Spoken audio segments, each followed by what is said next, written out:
Well, Gather Round is here. Essendon is playing Melbourne for the second time in 3 years. We played them, of course, 2 years ago in the very first Gather Round. This is a big game for the Bombers for a number of reasons. We're sitting 1 win and 2 losses. But of course, as many people are aware, we do have Melbourne's #1 draft pick this year, and the Demons are winless. So every win that Essendon can have over the Demons can better position us in the draft order. We are the teams they don't fear. That is the secondary story that is going on here underneath the story of the match, and one that we will have a bit of an interest in as the season goes on in regards to the plight of the Demons. It's looking at the moment like they are going to be struggling this year. I think most of us expect Richmond or West Coast to come last. I think that's probably goes without saying. But you never know, so we can help our draft position by having a big win over Melbourne this week. The Demons will be without Jake Lever. He didn't play last week, but he's going to be out for a couple of months. So he's going to be a big loss to them. I do think that Melbourne will alter their tactics a little bit last week. Goodwin had the Cats have a +1 behind the ball last week with Sparrow coming up to the contest to tag Max Holmes. This is probably not a great idea to do against Geelong. It sort of allowed Tom Stewart down there to do whatever he wanted. And I think they're going to have a bit more of an attacking philosophy. Melbourne actually wasn't that bad against Geelong last week. They were just a bit impotent with the way that they were able to score. The effort was there. And I think that Goodwin's tactic was probably, well, in a way it worked. I mean, it did restrict Geelong to under 100 points, but in a way it didn't. They just couldn't score. So I think Melbourne are going to be more attacking. I think they're going to be a bit more proactive. I don't think they're going to have a +1 behind the ball like they did against Geelong last week. And we're going to have to be on our guard because Melbourne have copped it a little bit in the media. It's never great playing against a team when they've had a bit of a, when they've been panned and you're getting criticised in the media. You always think they're going to come out fired up. Here we go again. We were that team in the last match we played against Port Adelaide. Everyone was criticising us. And not surprisingly, we sort of came out and put in a good performance. That's normally what happens in these situations. So Melbourne, they certainly cannot be underestimated. Not that we underestimate anyone. Look, Essendon is not in a position to take teams easy. We're not good enough. We're probably going to be missing the finals. So we're certainly in absolutely zero position to be thinking that any team is a certain win. This is not. We're a minor favourite with the bookmakers. We're about a 2-point favourite as it stands. We're about $1.80. Melbourne are about $2.10, something like that. So we're a minor favourite, but this is close to a 50-50 match. It's at a neutral venue, as Essendon and Melbourne always play at a neutral venue anyway. This doesn't change moving to Adelaide. There's always a bit of a subplot now around Petrarca. Does he want to be there? He looked disappointed during the end of the match, like sort of almost distraught even. There was talk last year that the club didn't treat him well during his injury and he wanted out, and now he's stuck there for the whole year. A bit of a subplot going on there, especially with Max Gawn as well. He had personal problems, which the coach drew attention to. Clayton Oliver, of course, another one. So, look, this is going to be interesting to see how Melbourne respond to this match. And obviously, it's a big danger game for us. We're in no position to take anyone lightly. But this is a game we 100% desperately want to win. And the reality is, apart from the Adelaide game, we haven't played that badly. We put in a pretty good, encouraging performance against Hawthorn. We had a shocker against the Adelaide Crows. And then we put in a passable performance against Port Adelaide. And here we are, 1 win, 2 losses, having played 2 reasonable games, 1 poor game.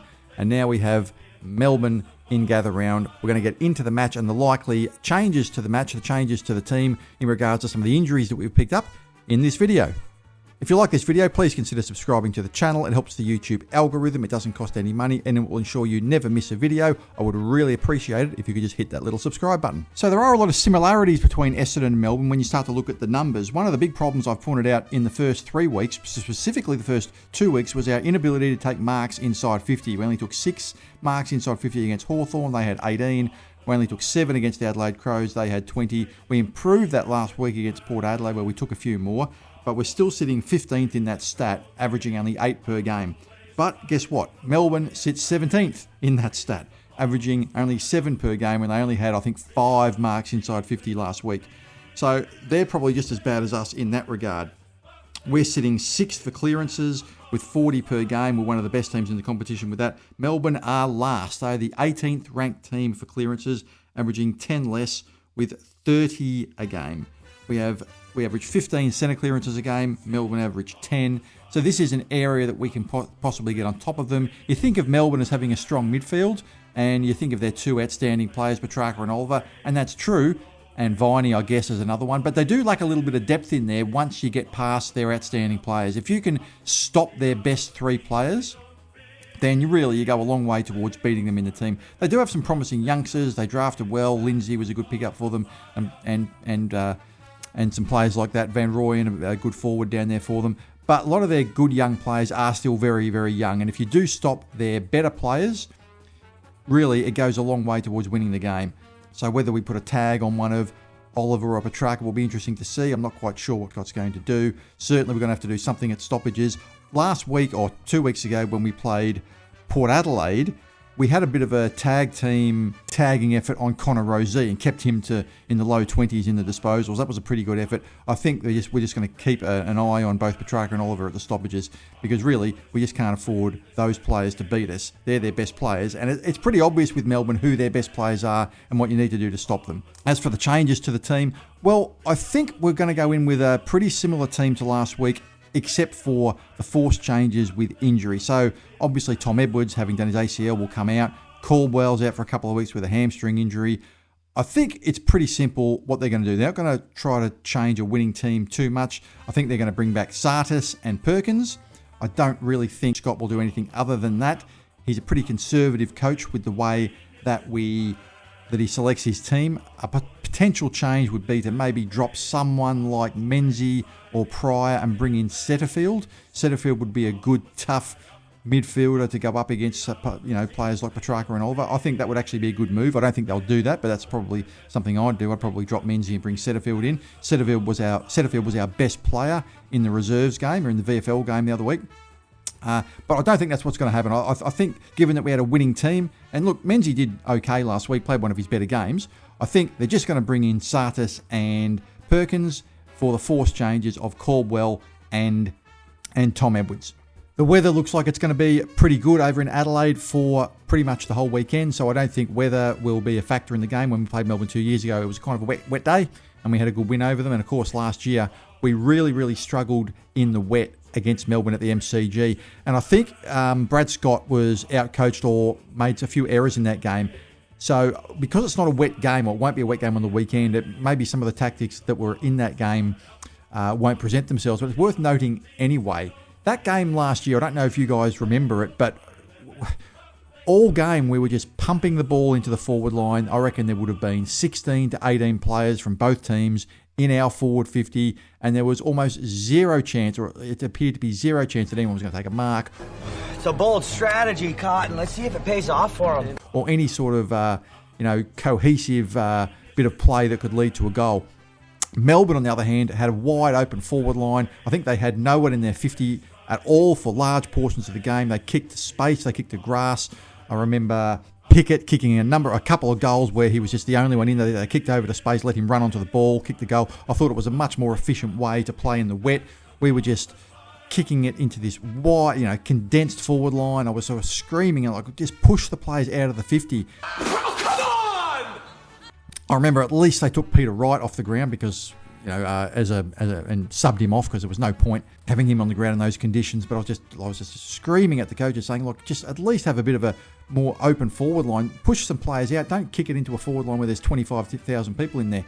So I thought that Brad Scott had a poor night in the coach's box last time they played. I don't think those conditions will replicate themselves, but certainly he needs to be a bit more adaptable because really, if you're just going to be pumping the ball into a forward 50 expecting it to take a contested mark in difficult conditions like it was last time, then you're just asking for trouble. And we had a really poor performance. Melbourne was without key players. They didn't have Gawn last time, and they still beat us pretty easily in the end.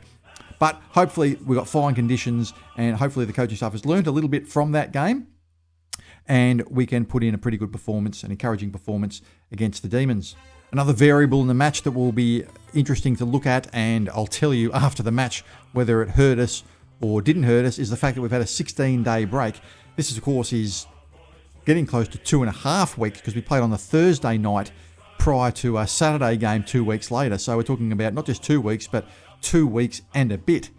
So that's probably the longest time off I can think anyone probably has ever had. I can't think of any team having a 16-day break. Teams have 14-day breaks, but 16-day breaks. I guess teams who have played maybe on a Friday night and then have a week off and play on a Sunday the week after. But there wouldn't have been too many. This is a significant break for Essendon, and I don't know whether having a bye in round 4 is going to help us. My feeling is if you've got a bye and time to get over your injuries, then it's got to be advantageous. If you don't play well, it's really your own fault, and you've got a situation where you're not playing, you can't get hurt. Well, we've got a couple of injuries at training, obviously, but you know what I mean. Generally speaking, you can't get hurt. And if you don't make that advantageous for you, well, it means you haven't planned it very well. So Melbourne have an 8-day break going to the game. We've got 16. I don't know whether it's going to have an impact on the game. We'll find out after the game, and I'll tell you whether we win or lose. I'll be really looking out, as I'm sure you guys are, for some encouraging performances from some of the players that played pretty well against Port Adelaide, and we want them to back it up this week. So a good one was Zach Reid. Zach Reid had his best game, maybe of his career. Now, he hasn't had a lot of games in his career, only played 14 or 15 games or whatever it is, but he played a good, steady game, and that's the kind of thing we want to see more of from him. But it only matters if he can back it up for 2 or 3 weeks in a row. So what I really want to see is a good performance from Zach Reid. Archie Roberts, the coaching staff, from what I've heard, a bit of inside information, they loved his game last week. He had the highest amount of 1%ers and pressure acts of any player on the ground. They rank it out of, they give 6 points for this and 5 points for that for tackles and pressure acts, and he had over 40. Not quite sure how it all is added up mathematically, but he had over 40. That's apparently a really good score. So he was really, really good for us. I want to see him back that up. All you can really ask from some of these players is they put 100% effort in. And Archie Roberts, one of our unheralded players last week, I want to see him back it up again this week, as I'm sure all of you do. With Jai Caldwell out, arguably our second best player, we're going to need Hobbs, Sartis, who have... Hobbs has had a bit of a mixed season so far. Sartis hasn't been too bad. Sartis has only had limited time on the ground. He's had 58% of time in the first round against Adelaide, 67%, and still is rocking up possessions in the mid-20s. Yes, it's not everything about possessions, it's about how you use it.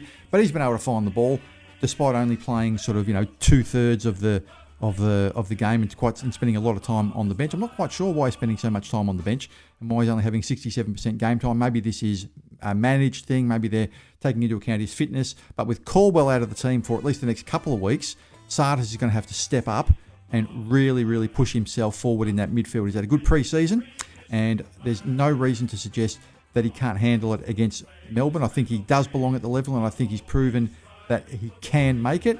I think his season has been a little bit mixed so far, but he's shown he's got what it takes, and this is a good opportunity for him with Caldwell out of the side to really put his case forward and establish himself as a member of the team, or as a member of the starting 18 for the rest of the season.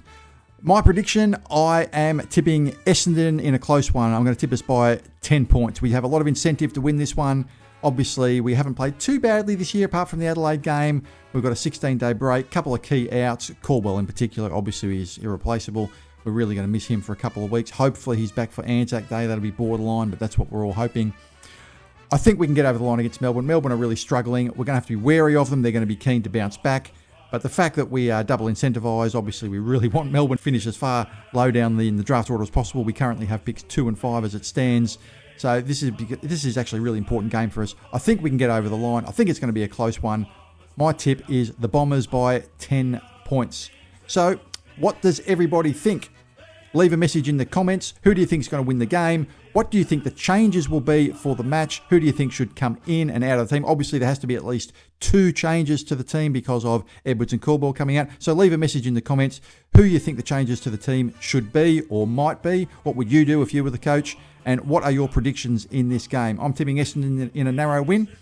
Have a great day, everybody. And as always, go Bombers.